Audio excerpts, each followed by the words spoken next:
ശിമയോന്റെ അമ്മായിയമ്മ കലശലായ പനി ബാധിച്ച് കിടക്കുകയാണ്. അവിടെ ആളുകൾ ഈശോയോട് പറഞ്ഞു, ദേ ഒന്ന് സുഖപ്പെടുത്ത്, നല്ല പനി പിടിച്ച് കിടക്കുകയാണ്. ഈശോ വന്ന് ശിമയോന്റെ അമ്മായിയമ്മയെ സുഖപ്പെടുത്തുന്നതായിട്ട് നമ്മൾ കാണുന്നു. രോഗശാന്തി നൽകുന്ന ഈശോ. ഞാൻ ഈ ഈശോയുടെ അത്ഭുതം ചിന്തിക്കുന്ന അവസരത്തിൽ ഈ തിരുവചന ഭാഗത്തെ അവസാനത്തെ ഒരു വാക്കും കൂടി ഞാൻ പ്രത്യേകം ശ്രദ്ധയിലേക്ക് കൊണ്ടുവരികയാണ്. പനി അവളെ വിട്ടുമാറി.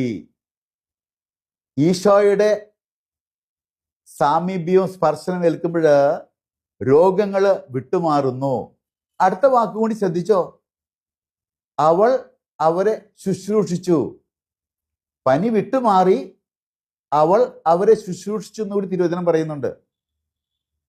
പനി വിട്ടുമാറുന്ന എന്തിനെന്നറിയാവോ? രോഗങ്ങൾ മാറുന്ന എന്തിനെന്നറിയാവോ? ആരോഗ്യം വീണ്ടെടുക്കുന്ന എന്തിനെന്നറിയാവോ? മറ്റുള്ളവരെ ശുശ്രൂഷിക്കാൻ. ഈശോ ആരോഗ്യം തരുന്നത് മറ്റുള്ളവരെ ശുശ്രൂഷിക്കാൻ എന്നുള്ള തിരിച്ചറിവ് നമുക്കുണ്ടാകണം. പനിയായിട്ട് ഇങ്ങനെ കെടുക്കായിരുന്നു വയ്യാതെ, ആ വയ്യായെ മാറ്റി കൊടുത്തു.